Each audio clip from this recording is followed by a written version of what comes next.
Yo, and what is up, gang? Thank you for checking out Sledgehammer TV tonight, and the fallout from Backlash has hit tonight on Monday Night Raw, and we see ourselves without Edge because Edge has been injured. Vince McMahon has fired Paul Heyman as the head creative person on Monday Night Raw, and this week starts the new era of Vince McMahon and his right-hand go-to guy, Bruce Pritchard, and their answer for us tonight is not to do anything spectacular, not to do anything different, not to do anything meaningful, but to bring back Christian to defend the honor of Edge, to bring in the ninjas from the worst segment on all of Backlash and make them an actual thing, and the Big Show. Yes, the Big Show. The Big Show, who had way too much screen time on this show. These were Vince's big ways to turn Monday Night Raw around, and he thinks this is going to be the answer to all of his woes and bring the ratings back up, and the man is as delusional as he is old. And we are going to talk about all of this and so much more right here and right now. My name is Nick Nightmare, and you are watching the Sledgehammer Wrestling Show's Monday Night Raw review and reaction show. Let's do it. The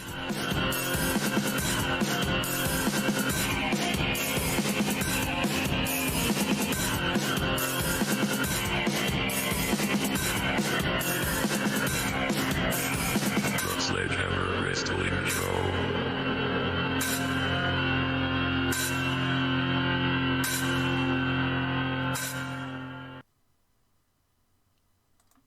We're all in agreement that Monday Night Raw and WWE as a whole needs everything to be shaken up in a big way. They need to turn things around, and when fans are able to get back into the arenas and these shows start to be what we remember them to be and things get back to normal, we are going to need a reason to tune in. But they're not giving us any of those reasons. Why, tonight's Raw felt different. It had a different kind of vibe to it.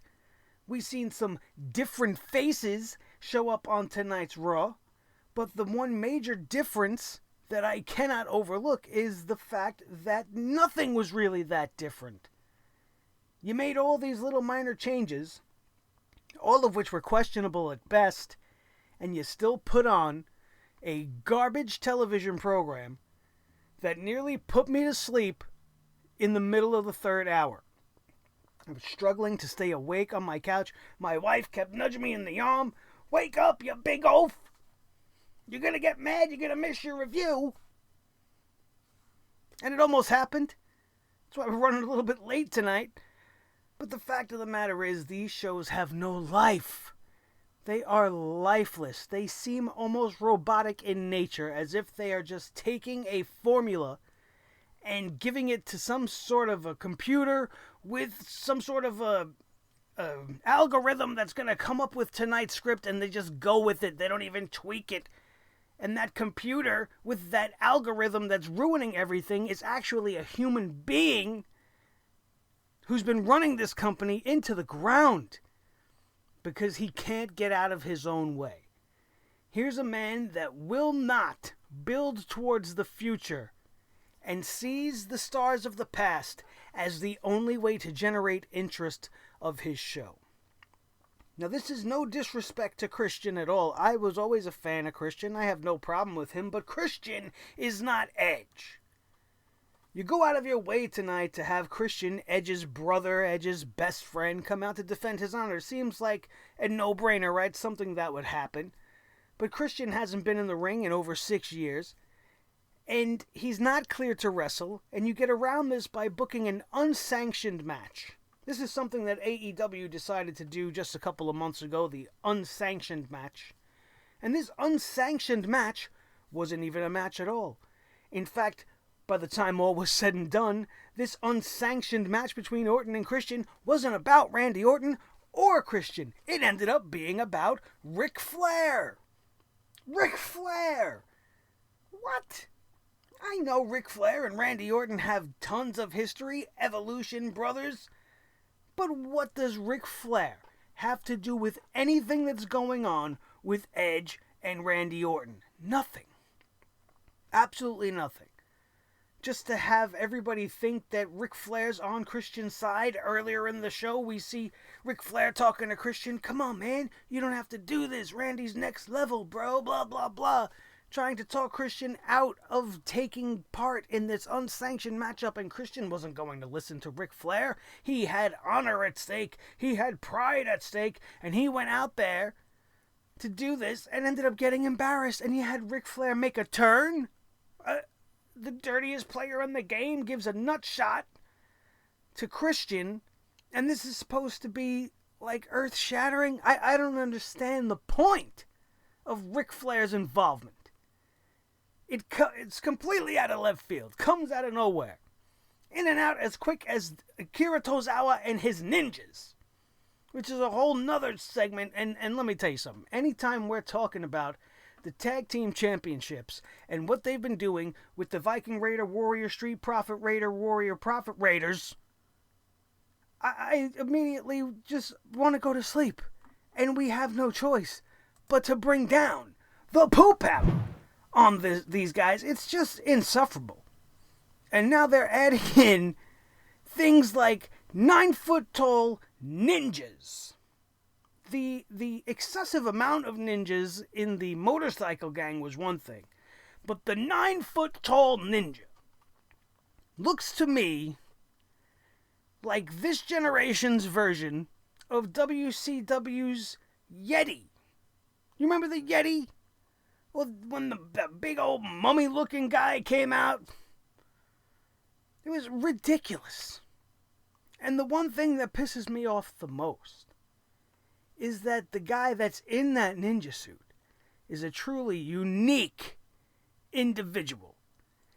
He is an athlete. He's a former NBA player. He's an NXT developmental talent. He's probably nowhere near ready to be in the ring or doing anything at all. But his presence is super impressive, and it would be even more so if they didn't have him in a stupid ninja costume that you can see any 5-year-old wearing on a Halloween. Alright, it's just a terrible way to introduce an athlete whose potential is through the roof. You drop the ball with Braun Strowman being the next big giant in the WWE. He seems to me, when I look at him, like he's as big as everybody else. He doesn't come off as imposing anymore. He's just Braun Strowman. Sure, he's bigger than everybody else, but he doesn't look gigantic. This guy looks gigantic. He comes off like the Big Show.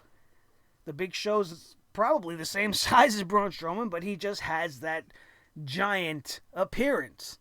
And this guy in this ninja suit could have been a really special thing. But now when we see him, and he's not Akira Tozawa's 9-foot-tall ninja friend, and he's going to be himself, all we're going to remember is this guy was that goofy ninja. The same way how when I look at Braun Strowman, I can't help but remember him being the big, goofy, ridiculous-looking member of Adam Rose's Exotic Express. Back in those days, you guys know what I'm talking about. And if you don't know, you don't need to go back and watch it. You're not missing anything tremendous. It's just a reference for those in the know. And the rest of the show was about nothing. The show was about nothing. You want to build MVP and Bobby Lashley. And I'm all for this. I think that's a tremendous decision. I like MVP in the managerial role. I think he's doing well for Bobby Lashley. The quicker we move away from the whole Lana thing, as we talked about last night on the Backlash review, the better. Okay, everything that we had to see tonight that involved Lana and the whole back and forth between the husband and wife ending in Bobby Lashley asking for a divorce was terrible because Lana's acting abilities are little to non-existent.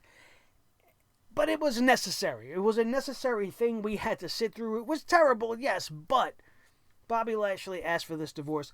Hopefully they speed through this and just go full steam with Lashley and MVP as a thing. And what I did enjoy tonight was that they kind of were doing something that we have hinted at or we have asked for here on this channel and hoped that they would do, which is have MVP extend his reach and form a stable, not with Vink and Thorne. Those two jagoffs, hopefully, they're never to be seen again, or if they are, hopefully they're not attached to MVP, because, man, talk about coming out of left field, there's a lot of that going on. But I loved that he was reaching out to Apollo Crews. Apollo Crews didn't bite.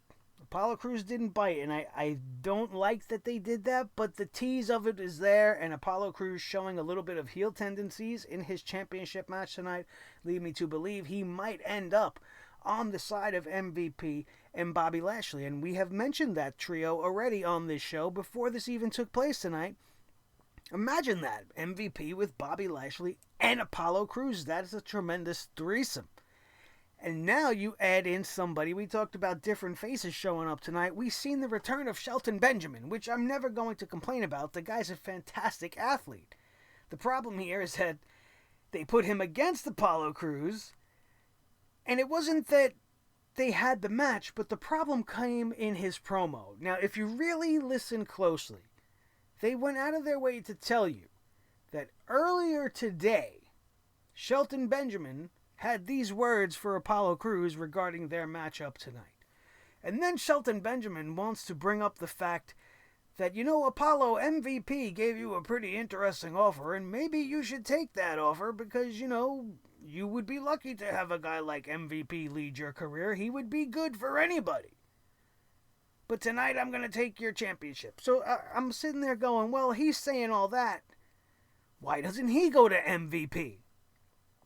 And then it hit me. Maybe they all will become a faction. And I think that would be great.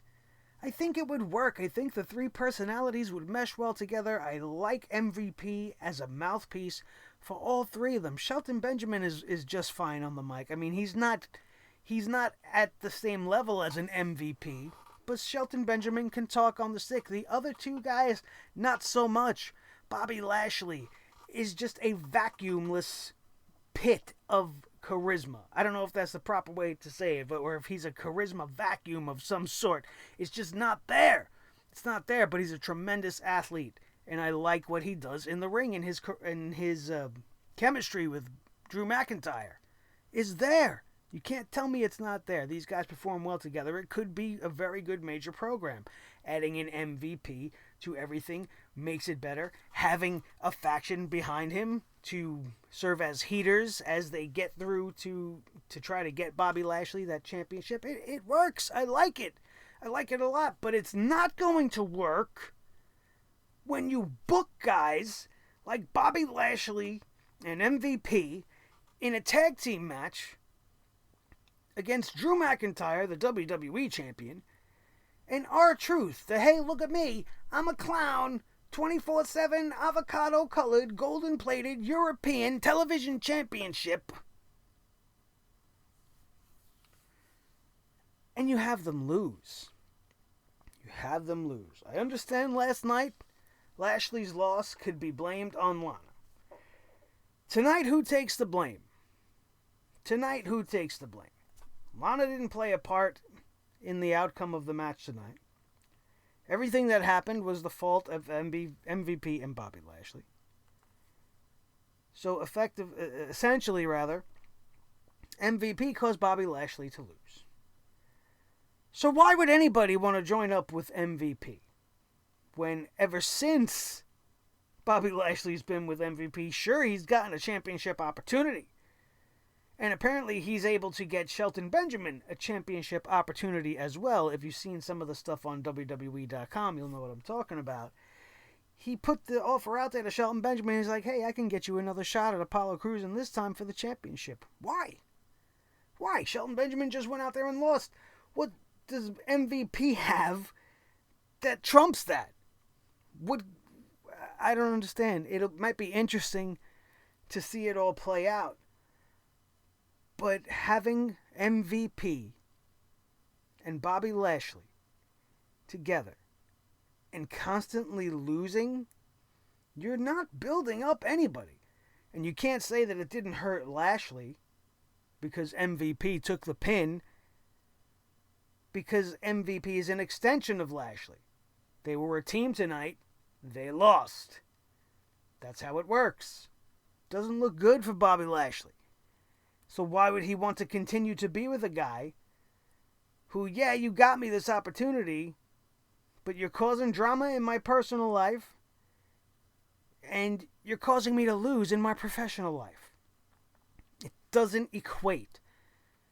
What you would want to do, ideally, is have Bobby Lashley running through everybody with his new manager, making it seem as if MVP has some sort of an effect on Bobby Lashley's ability to actually win a match. Not just get a championship match, but to win a match.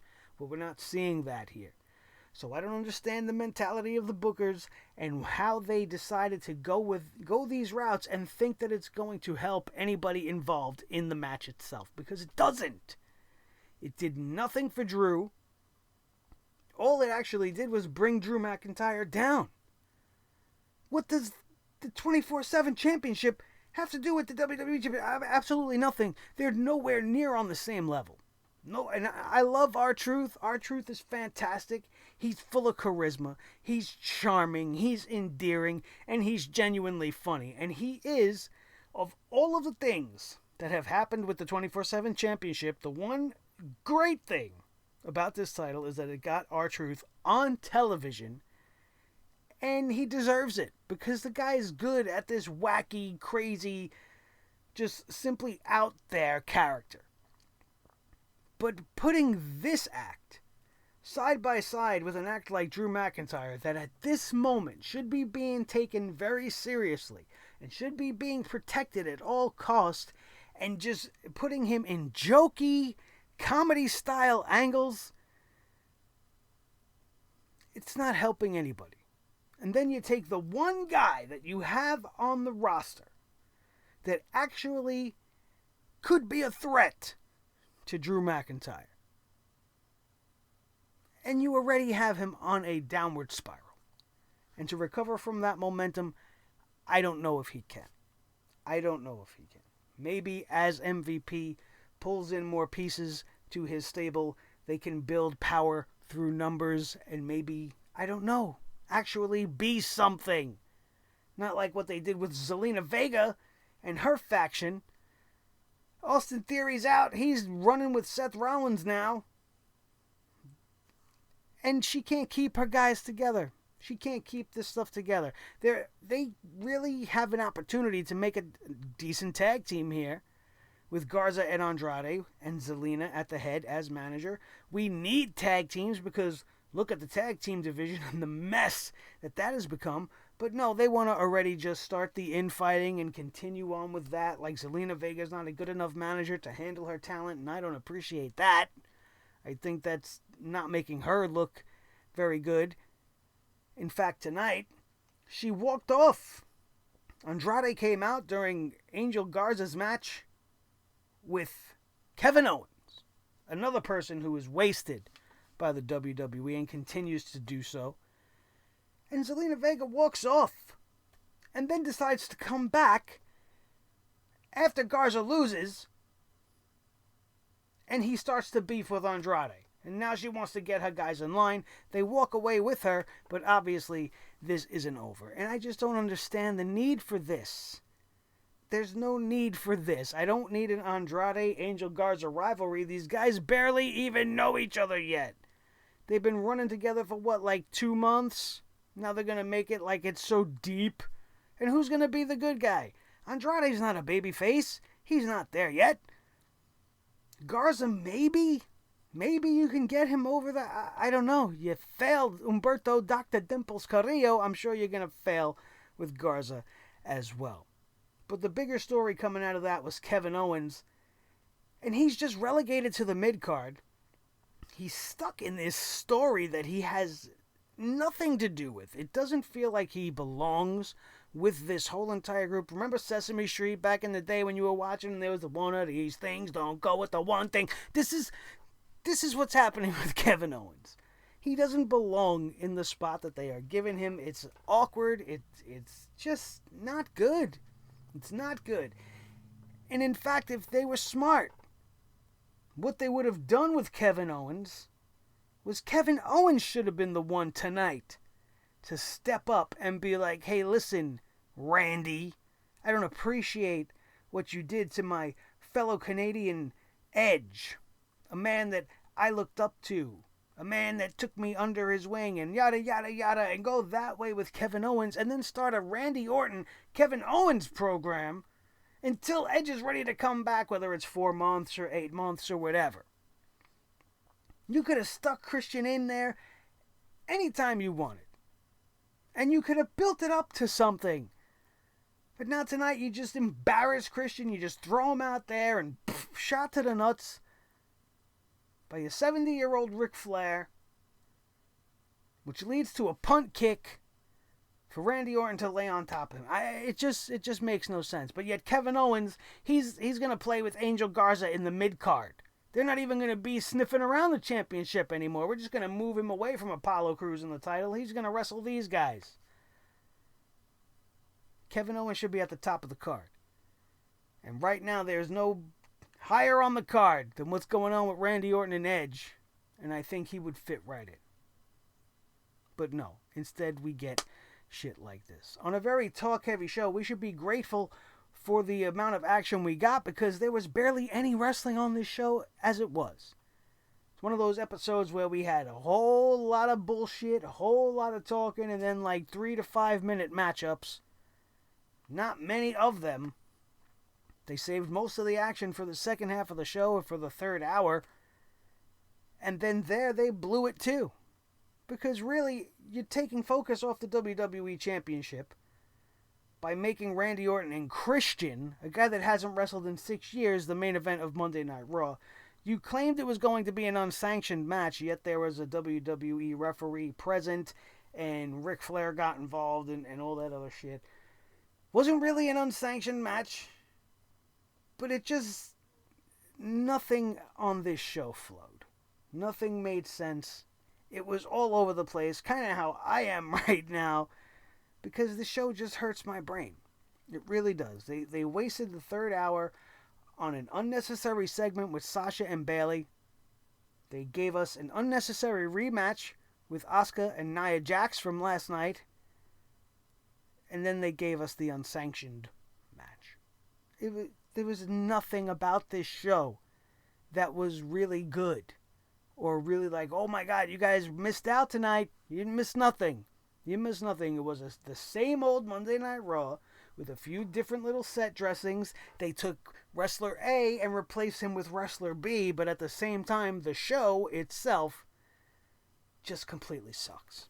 Completely sucks. And I honestly don't even really want to talk about it all that much anymore, and I want to let you and everybody else go on with your days and nights because wrestling sucks now. It really does. It's just awful. I can't get through it. Kevin Owens defeated Angel Garza. Let's go down the match card. MVP and Bobby Lashley's promo where he called Lana a thought. That's the one big thing to pull out of this whole thing. He called Lana a thought, and then Lana was pleading for Bobby to love her again, and Lashley asked for her divorce. He asked her for a divorce. Talked about how Lana wanted to put their sex lives online. All kinds of ridiculousness. And the sooner it's over, the better. We had the 8-man tag team nonsense match that didn't even go longer than a minute. The Street Profits and the Viking Raider Warrior Raiders defeated Akira Tozawa and his ninja friends with the gigantic ninja who was not part of the match. Made even worse by the involvement of the Big Show coming out as backup for the Viking Raiders and the Street Profits. And it just was insufferable. I don't understand. I don't understand why the Big Show was brought in. Are they going to have the Big Show fight this 9-foot-tall ninja man? I certainly hope not. It's not time for that. I don't think there's ever a time that anybody wants to see the Big Show in the ring right now, but definitely not in that capacity. There's a better way to put over this new monster guy. You're already making him look like a jackass in a ninja suit. The last thing you want to do is put him in the ring with the Big Show. Terrible stuff. This match definitely represented, or resembled, rather, what we saw last night more than an actual match. But at least the finish happened in the ring, I guess? I don't know. I don't care. This was absolutely ridiculousness. One cool thing that did happen on the night was everything that happened with Seth Rollins and Rey Mysterio. Seth Rollins, the Monday Night Man Bun with the hand in black, he is just boring as hell, right? We don't appreciate Seth Rollins' new character. It just, the way he delivers his promos now puts me to sleep quicker than the way he used to. At least back in the day, he used to have some fire in his voice and whatever. Now he's just lulling me to sleep. It's like he's reading me a children's story, or he's literally sitting there reading me tales from the Bible as I'm all cuddled up on my couch, and the next thing I know, my eyes are rolling up in the back of my head. Maybe he should be somebody that reads books on tape. Maybe he should be a therapist, because his voice is very soothing in this Messiah role. But it's just awful for the most part, and he's really, really going heavy with the religious references. The guy's pulling a lot of his stuff from television shows that he's watching on Netflix, probably when he's sitting at home with his bae, holding his bae, Becky Lynch, and he's writing down all these cool things that he's hearing, and, that's, I guess, pulling inspiration from other places, but it's just very boring. But what happens with Rey Mysterio here is a lot of the same stuff that we've been hearing them regurgitate to each other over and over again, but Dominic Mysterio was in the house, and the son of Rey Mysterio, the giant baby-faced man, attacked Seth Rollins tonight from behind and then managed to escape the arena unscathed, not getting caught by Murphy, not getting caught by Austin Theory, and getting out, putting Rey Mysterio in a position where now he's going to return to Monday Night Raw next week and tell us, I guess, his condition again and show us himself in an eye patch again, and where this match is going, we all can pretty much see the writing on the wall. This is something that we said would probably be very good, something that we were hoping that they would do as soon as we seen Dominic getting involved with the promos that Rey was doing at home. And it's almost predictable, but it's one of those good things, because you're not quite sure if they're going to pull the trigger on it or not, and I'm still not sure they're going to do it 100%. But if Dominic Mysterio turns on his father and joins Seth Rollins and his band of merry men to begin his wrestling career, I think would be just one of those moments that might have some shock value to it, that people wouldn't believe, and it might get people to tune in. It might. What you do with it after is more important, if you can sustain that, which they probably won't. We're talking about Monday Night Raw here, but I liked that. I thought it was an interesting way to start this whole thing. Rey Mysterio worried about his son's well-being, telling Seth Rollins, stay away from my son, yada, and everything here that we've seen tonight might even be a very well-orchestrated plan by the Messiah to just dupe Rey Mysterio into a false sense of security, knowing in his heart that his son would never do something like this, but maybe he actually already has made the turn, and that would be an interesting reveal when we get down to it and Rey Mysterio comes back next week, or Seth Rollins has the match with Rey. However it is, we're going to come to some sort of finality with this storyline. It's interesting, at least. I mean, it's not the greatest stuff in the world, but it's interesting. It's got some meaning behind it, and maybe we'll get a new superstar. Another second-generation superstar, third-generation superstar, rather. I'm okay with all of that. It was fine. It was absolutely fine.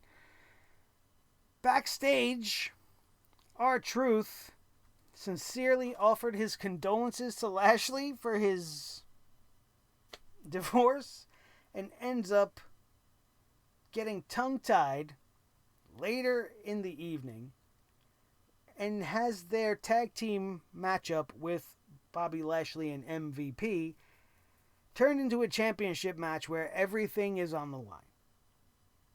The WWE 24/7 Championship and the WWE Championship on the line. Winner take all. Winner take all.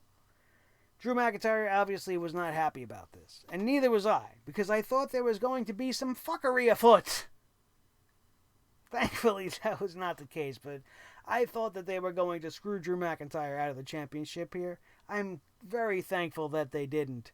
But just because they made the right decision doesn't necessarily make this a good show. This was still a very, very bad and boring Monday Night Raw.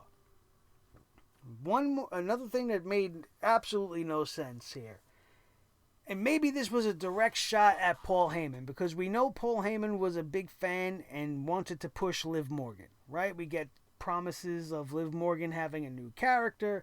We had that whole Lana lesbian storyline that was immediately dropped. And then Liv Morgan was just kind of sitting in limbo, but she still was around. She was getting some matches, and that was probably due to Paul Heyman. Tonight, we see on the first Vince McMahon with Monday Night Raw without Paul Heyman at the helm, Liv Morgan teamed up with Natty. They were living Natty. Imagine that. Wonder where they got that idea. And they were facing the Iconics. The biggest problem with this match is not that the Iconics won. I don't mind, because Liv and Natty are not even a team. Okay, this is an impromptu pairing for absolutely no reason that meant absolutely nothing. But it could have meant something.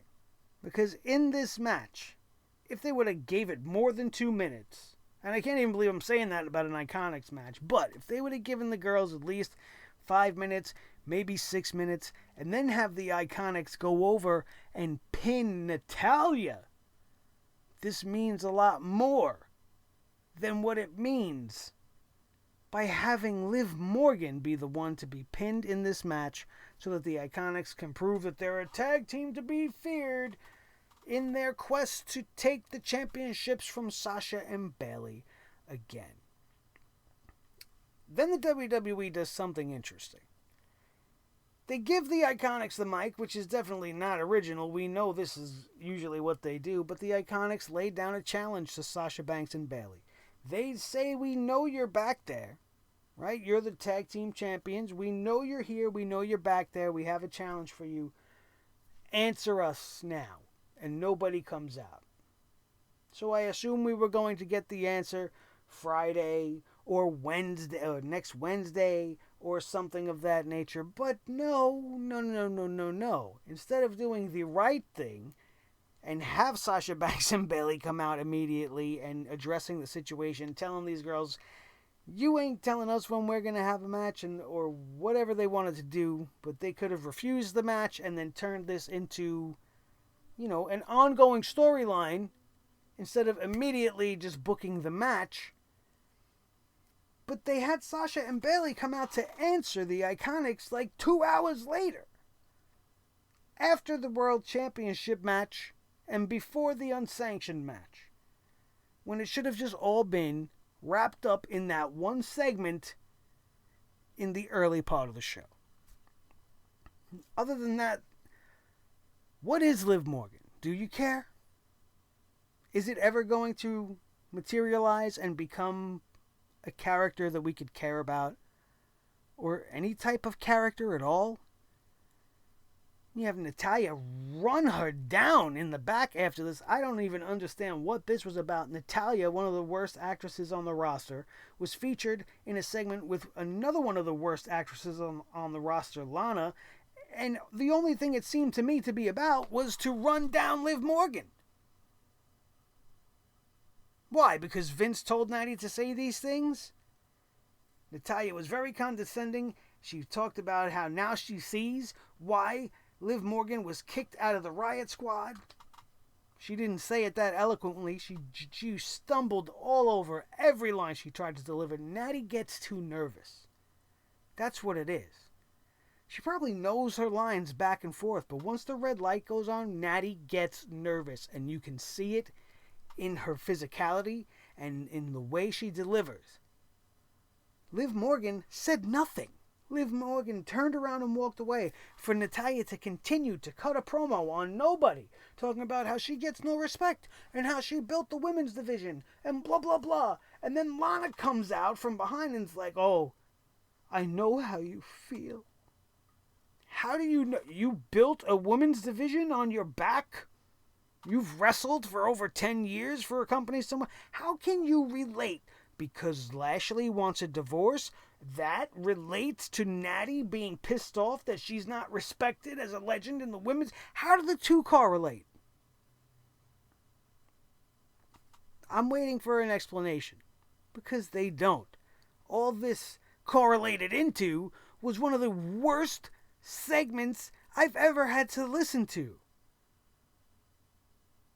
Is this going to lead to Natty and Lana being a tag team? God forbid. That's the last thing we need, is those two as a team. I would prefer Natty with Liv. I think that would have been a better way to go about it. Liv and Natty. Sounds like Liv and Maddie from the Disney Channel. It's almost like a natural fit. Almost like it would work, I think. Better than Dana Brooke, no matter what, right? Ugh. But this is the state of the WWE. Everything is just coming out of left field. Random tag teams placed together. The show just no wrestling.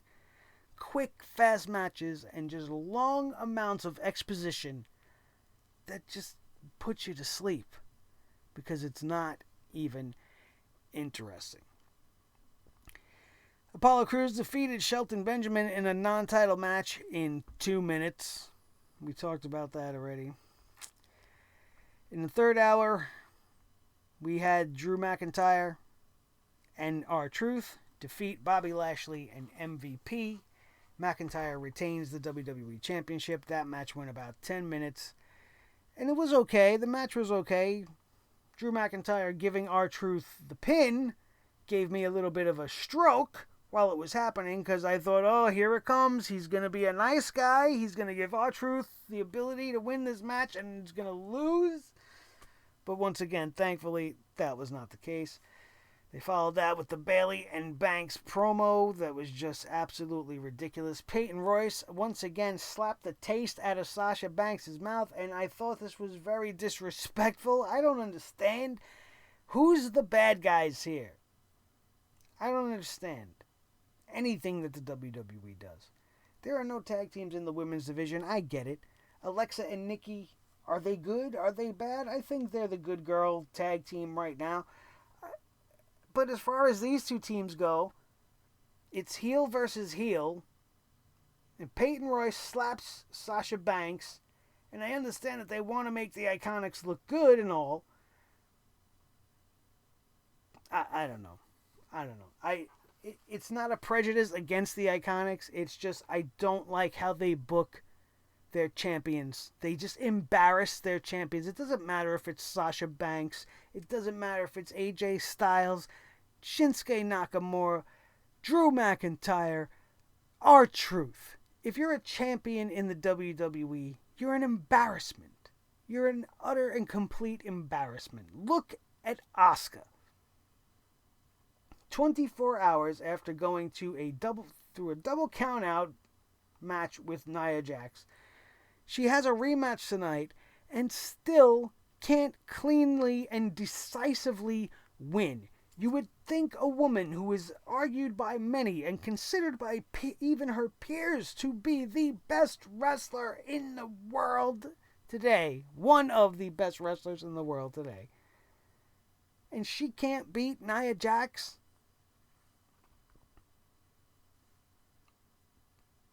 Without question, there was controversy at the end. There was a fast count by the referee. And the only reason to book that as your finish would be because you're trying to protect Nia Jax. Why? You didn't care about protecting Liv, but you need to protect Nia Jax at the expense of your champion. You won't protect an up-and-coming new star by having an established legend take the pin for them, but you will sacrifice your world champion for a woman who is widely considered to be the least talented in-ring on the roster for the women, at the very least. If you find this acceptable and if you enjoyed Monday Night Raw tonight, that's fine for you, but you have terrible taste.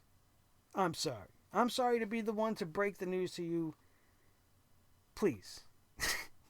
You guys, you couldn't have enjoyed this show, did you? I don't think you did. It's okay if you liked parts of the show.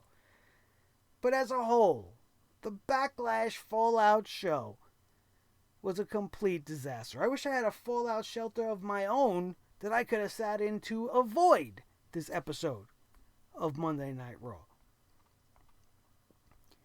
We talked about at the start, and we might as well just finish it off with the main event once again. Christian came out ready to go. Ready to go. And got beat in 1 minute thanks to Ric Flair coming out. When he came out, I had no idea why he was coming out. It didn't make sense for him to come out, but he ended up playing a bigger part than anybody imagined. Oh, one last thing, since we're talking about things that are unnecessary. We finally had the Big Show. Thank God for the Big Show, because if it wasn't for him, the Viking Raiders and the Street Profits wouldn't be having a match that they were supposed to have yesterday.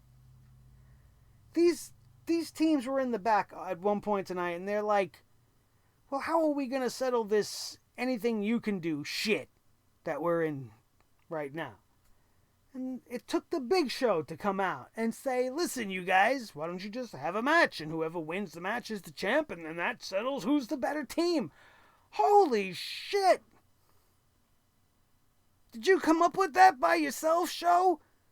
Because last time I checked, that's what wrestling is. In fact, everything they've done for the last 6 weeks did nothing to prove anybody was better than anyone else at anything, but it also proved that both teams were equal at trying my patience, at embarrassing themselves, a tag team division, and the championship titles, which at this point, all tag team championship wrestling in the WWE should immediately be vacated and disbanded. Because you don't care. They don't care about it. You care about it. I care about it. They don't care. They don't care about their women. They don't care about their tag teams. They even found a way to stick Charlotte Flair in this show. Monday Night Raw was a disaster. I don't understand where they're going with any of this. I feel terrible for Christian, because he probably wouldn't even have been on Monday Night Raw tonight had Edge not been injured in the greatest match ever, which was a whole nother story. And if you missed that review, you can check it out. It's live on the channel right now, as well as the 2 go-home shows, which actually took us absolutely nowhere. 2 go-home shows to nowhere that built nothing up for a Backlash pay-per-view that didn't need to exist at all. And you can check all that out. It is live for you guys right now. Thank you guys for joining me here. That is your Monday Night Raw review for tonight. June the 15th, I think. I don't know. The show was so bad it has whittled my brain into putty at this point. Plus, it almost put me to sleep, and I feel like I'm somewhat zombified, but hopefully you guys still enjoyed the show, and if you did, you can hit that thumbs up for me. Let me know you enjoyed what was going on here today. If I made you laugh, if I made you cry, if I made you understand why Monday Night Raw is a complete piece of trash, hit that thumbs up. Share this video with each and every one of your wrestling buddies all over the wrestling world, especially if they need to be educated onto why Monday Night Raw is not as good as they might have thought it was. And then, most importantly, each and every one of you, if you're not already a member of the newest, hottest, fastest rising YouTube community of wrestling fans, the Sledgeheads of Sledgehammer TV, all you have to do is hit that subscribe button right now. It don't cost a thing. unless you want to join the memberships, but it don't cost a thing. Hit that subscribe button right now. Hit the notification bell so that you will know every single time a video drops on this channel. And we are expanding beyond the world of professional wrestling, because just like tonight's Raw sucked, took the life right out of me, it's not something even worth talking about. I want to have fun with you guys, so we're going to start dabbling into the world of gaming. I'm going to take my adventures in the worlds of the PlayStation 5 that it's going to be coming. Right now we got my PS4, I got my Switch, I got my Xbox, I got everything. So let's start sharing with the world just how terrible of a gamer I am by modern day standards, but we'll have a lot of fun doing it. We'll probably play some games, maybe we'll do some live streams, maybe we'll go over to Twitch. I don't know much about it, I'm looking into it, but I'm trying to do what we can to expand and continue to grow. And thank you so much to all of you guys that have joined this channel over the last 3 weeks. We have seen tremendous growth, and it's all thanks to you guys. I wouldn't be here without all of you. It's great. It's absolutely great. Welcome to the family, and I hope you guys continue to stick around and have fun, because nobody brings the hammer down on professional wrestling like we do.